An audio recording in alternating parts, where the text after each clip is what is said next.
واقعہ کربلا رونما ہو جانے کے بعد مختار سقفی نے یہ دعویٰ کیا کہ وہ کربلا کے میدان میں ہونے والے ظلم اور زیادتی کا بدلہ لے کر رہے گا۔ مختار سقفی حضرت علی رضی اللہ تعالیٰ عنہ کے حامی اور ان کے شیعان میں سے تھا۔ روایات میں آتا ہے کہ جب امام علی مقام امام حسین علیہ السلام نے مدینہ منورہ کو خیر آباد کہا اور مکہ مکرمہ میں سکونت اختیار کی تو اس وقت یزید نے کوفہ میں ایک ظلم و زیادتی کا طوفان بپا کر رکھا تھا۔ وہ عام مسلمانوں کو اپنی بیعت پر مجبور کر رہا تھا۔ کوفی یزید کے ان اقدامات سے سخت تنگ اور نالاں تھے۔ دل سے تو وہ امام علی مقام امام حسین علیہ السلام کے ساتھ تھے اور وہ امام علی مقام امام حسین علیہ السلام کو ہی اپنا سربراہ اور امام تسلیم کرتے تھے، لیکن یزید کے ڈر سے اور اس کے خوف کی وجہ سے وہ یزید کے خلاف علم بغاوت بلند کرنے سے اور کھل کر تنقید کرنے سے ڈرتے تھے۔ مختار سقفی ان افراد میں شامل تھا جو مکہ مکرمہ میں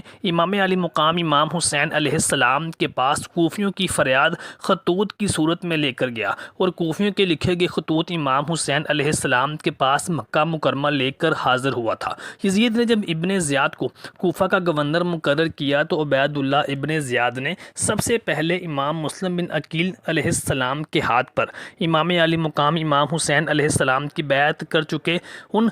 کوفیوں کو سخت سے سخت سزائیں دیں اور ان کو پابند سلاسل کیا اور ان کو اپنے بیوی بچوں سمیت زندان خانوں میں ڈلوا دیا اور کچھ کو لالچ سے اور ڈر سے اور خوف سے زیر کر لیا۔ مختار سقفی بھی عبید اللہ ابن زیاد کے عتاب کا شکار ہوا تھا اور اس کو بھی عبید اللہ ابن زیاد نے امام حسین علیہ السلام کی طرفداری کی وجہ سے قید خانے میں ڈلوا دیا تھا۔ جب عبید اللہ ابن زیاد کے امام علی مقام امام حسین علیہ السلام کے ساتھ مذاکرات ہوئے اور امام علی مقام امام حسین علیہ السلام نے ابن زیاد سے 3 شرائط بیان کی کہ یا تو مجھے مدینہ منورہ واپس جانے دے دیا جائے جہاں پر میں اپنی باقی ماندہ زندگی کو خاموشی سے اللہ تعالیٰ کی عبادت میں بسر کر سکوں، یا پھر مجھے یزید کے پاس دمشق جانے دیا جائے تاکہ میں براہ راست یزید سے اس خلافت کے اور بیعت کے معاملے پر بات چیت کر کے مسائل کو حل کر سکوں، اور یہاں پھر مجھے مکہ مکرمہ میں ہی واپس مستقل طور پر سکونت اختیار کرنے دے دی جائے۔ عبید اللہ ابن زیاد کو چونکہ یزید ملعون کی طرف سے سخت احکامات تھے کہ امام علی مقام امام حسین علیہ السلام کو جنگ کیے بغیر اور ان کو شہید کیے بغیر نہ چھوڑا جائے، چنانچہ عبید اللہ ابن زیاد نے امام علی مقام امام حسین علیہ السلام کی ان تینوں میں سے کوئی بھی شرط قبول کرنے سے انکار کر دیا اور کربلا کے تپتے ریگستان میں امام علی مقام امام حسین علیہ السلام اور ان کے صحابہ کو اور خانوادہ کو اور معصوم بچوں کو بے دردی کے ساتھ بھوکا پیاسا شہید کر دیا۔ نبی کریم صلی اللہ علیہ وآلہ وسلم کی دختر سیدہ فاطمہ سلام اللہ علیہا اور ان کی صاحبزادی سیدہ زینب سلام اللہ علیہا کی پاک چادر کا ایک انتہائی دردناک واقعہ جسے تاریخ کی بہت سی کتابوں نے صحیح سند کے ساتھ روایت اور بیان کیا ہے۔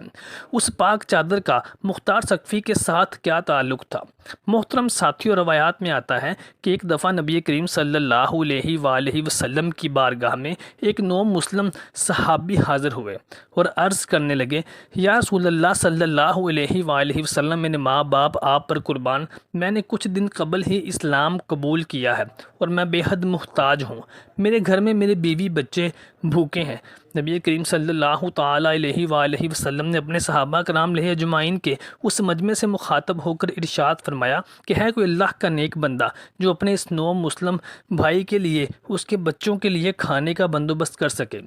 لیکن تمام صحابہ کرام علیہ اجمعین ہی قسم پرسی کی زندگی بسر کیا کرتے تھے۔ خود نبی محترم صلی اللہ تعالیٰ علیہ وآلہ وسلم دن میں ایک بار اور کبھی کبھی تو وہ بھی کھانا تناول نہ فرمایا کرتے تھے۔ چنانچہ جب کسی بھی صحابی نے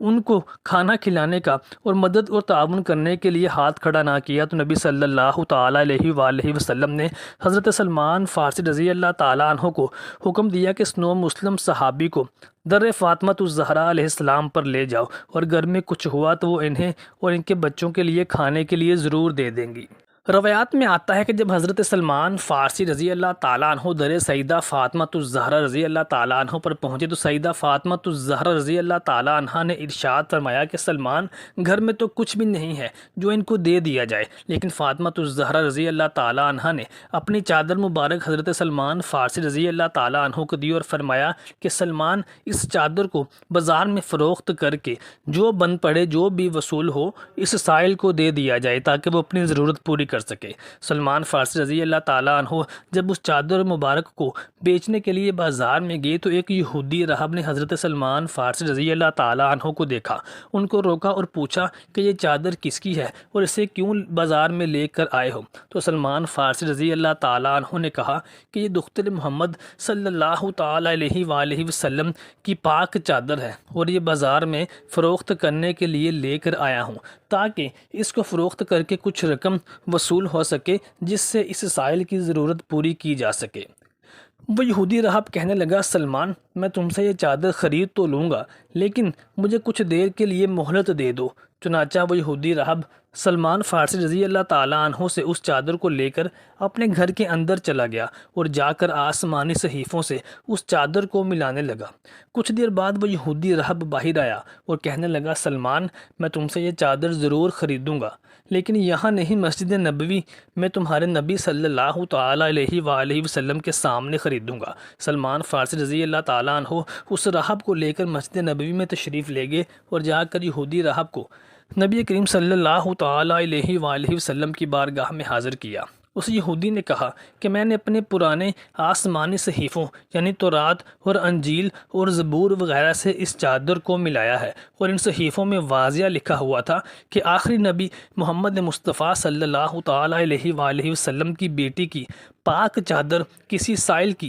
کسی بے کسی کا سہارا بننے کے لیے، کسی ضرورت مند کی ضرورت کو پورا کرنے کے لیے بازار میں فروخت ہونے کے لیے آئے گی۔ باخدا میں گواہی دیتا ہوں کہ محمد صلی اللہ تعالیٰ علیہ وآلہ وسلم اللہ تعالیٰ کے رسول ہیں اور اللہ تبارک و تعالیٰ کے سوا کوئی عبادت کے لائق نہیں۔ سیدنا سلمان فارسی رضی اللہ تعالیٰ عنہ نے کہا کہ اے بھائی اب تو اس چادر کو خرید لو۔ تو وہ یہودی راہب کہنے لگا کہ سلمان جب میں مسلمان نہیں تھا بلکہ ایک یہودی راہب تھا تب میں نے اس چادر کو خریدنے کا سوچا بھی نہ، اس کی تقدس کو پامال نہ ہونے دیا، اور اب نبی کا کلمہ پڑھ کے اسی نبی کی چادر کو کیسے خرید سکتا ہوں؟ پھر اس یہودی راہب نے، جو کہ وہ مسلمان ہو چکا تھا، اس نے اس غریب اور نو مسلم محتاج سائل صحابی کے بچوں کے لیے اور اس کے لیے کھانے کا بندوبست کیا۔ امام طبری اور ابن خلدون رحمۃ اللہ علیہ اجمعین لکھتے ہیں کہ یہ وہی چادر سیدہ زینب سلام اللہ علیہ بنت علی المرتضیٰ رضی اللہ تعالیٰ عنہ کو اپنی والدہ ماجدہ سیدہ فاطمہ سلام اللہ علیہ سے میراث میں ملی، اور یہی چادر میدان کربلا میں سیدہ زینب بنت علی المرتضیٰ سلام اللہ علیہ اوڑھے ہوئے تھیں۔ جب خیموں کو نظر آتش کیا گیا تو حضرت زینب سلام اللہ علیہ بنت علی المرتضیٰ یہی چادر اوڑھ کر خیموں سے باہر تشریف لائی تھیں۔ جب مختار سقفی نے مجرمین کربلا کو حاضر کیا تو ان میں سے ایک مجرم ایسا تھا جو اپنا جرم بیان نہیں کر رہا تھا۔ مختار سقفی نے کہا کہ اگر تیرا کوئی جرم ہے ہی نہیں تو پھر تجھے یہاں پر کیوں لایا گیا ہے؟ اس نے کہا مختار میں نے کوئی جرم نہیں کیا۔ مختار سقفی نے کہا پھر تیرا جرم کیا ہے؟ تجھے یہاں کیوں لایا گیا ہے؟ کیونکہ آج تو مجرموں کو میرے سامنے پیش کیا جا رہا ہے۔ پھر مختار سقفی نے اس کو لے کر آنے والے اپنے سپاہی کو کہا کہ تم اس کو کیوں لے کر آئے ہو جبکہ یہ اپنا کوئی جرم تسلیم ہی نہیں کر رہا؟ تو اس نے کہا مختار سقفی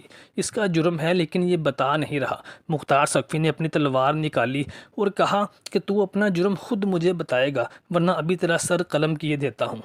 وہ شخص کہنے لگا مختار میں نے کوئی جرم نہیں کیا، بس میں نے سیدہ زینب سلام اللہ علیہ کی پاک چادر کو ہاتھ لگا لیا تھا۔ یہ سننا تھا کہ سارے دربار میں سناٹا چھا گیا۔ مختار سقفی سکتے میں چلا گیا اور کہنے لگا تو نے سلام اللہ علیہ سیدہ زینب سلام اللہ علیہ کی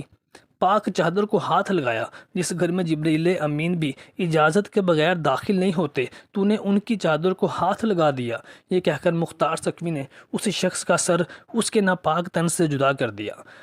محترم ساتھیوں، ہمارے چینل کو سبسکرائب ضرور کیجیے گا اور اگر ویڈیو پسند آئی ہو تو کمنٹ سیکشن میں اپنی رائے سے آگاہ ضرور کیجیے گا۔